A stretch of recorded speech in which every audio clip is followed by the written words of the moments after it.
যে ভগবানকে ভালোবাসলে দুঃখ পেতে হবে, সে কি আর ভগবানকে ভালোবাসবে?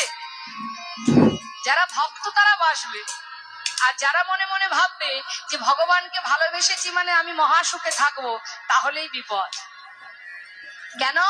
যারা ভগবানকে ভালোবাসে তাদের সারা জীবনই কাঁদতে হয়। কাঁদতে হয় মা। কেন কাঁদতে হয় জানেন?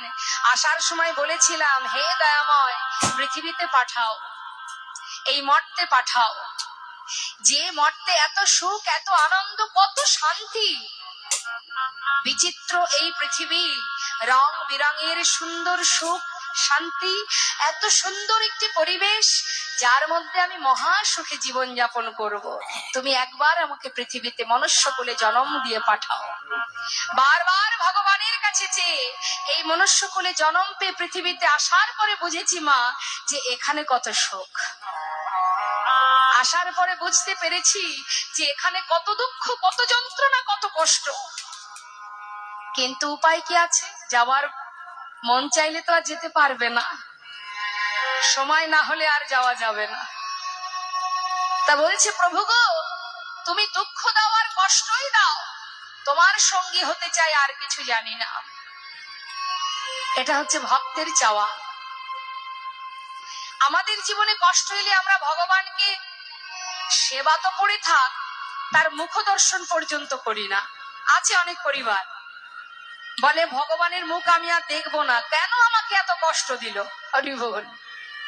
আছে এমনও কোন নাস্তিক ব্যক্তি আছে, আমাকে কষ্ট দিয়েছে মানে আমি আর ভগবানকে ডাকবো না, তাকে সেবাও দেব না, সব বন্ধ।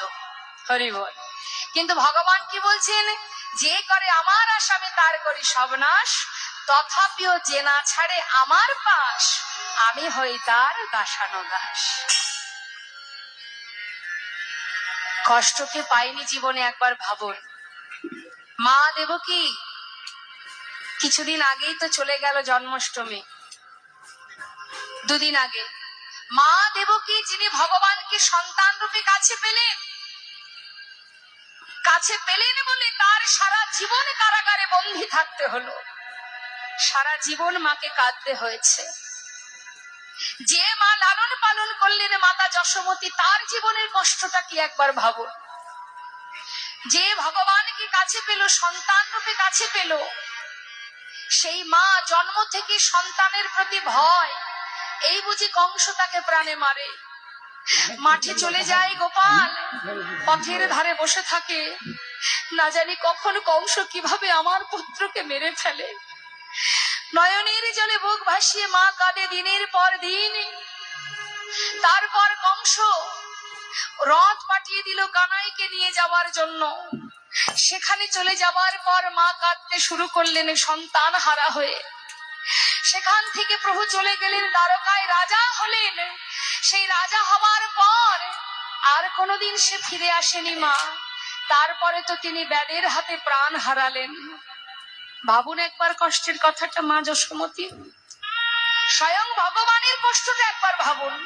অনাদি আদি গোবিন্দ, যিনি সর্বকারণের কারণম, সেই ভগবানের কষ্টের কথাটা একবার চিন্তা করুন। আমরা তো একটু কষ্ট পেলে ভগবানকে ডাকি না, আর তার নিজের কষ্টটা একবার ভাবুন।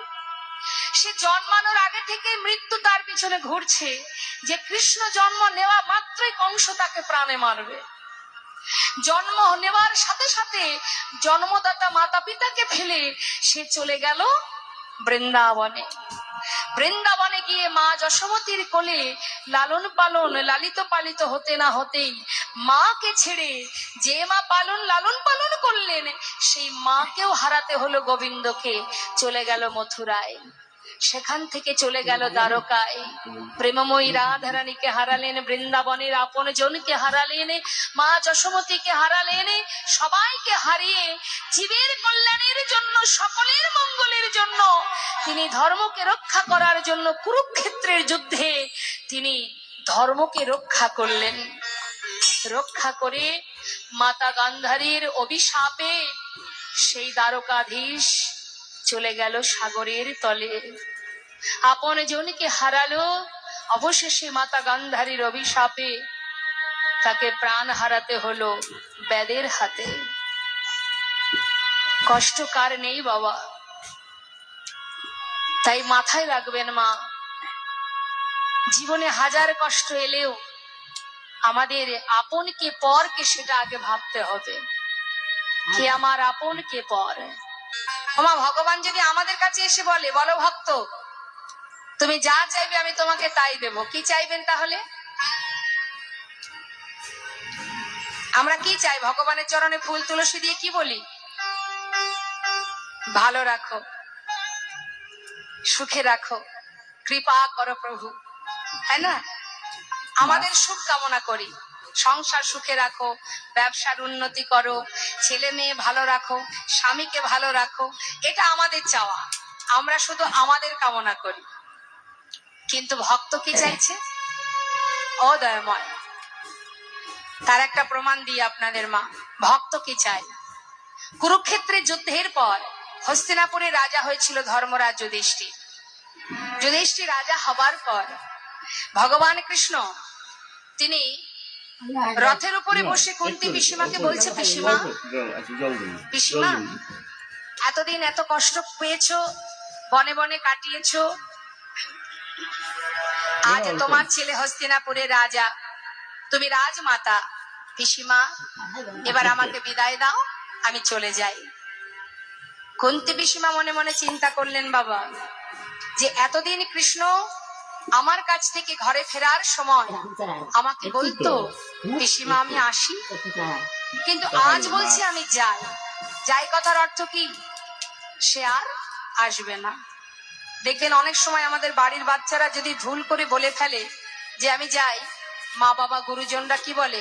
বলে যাই বলতে নেই, বল আসি।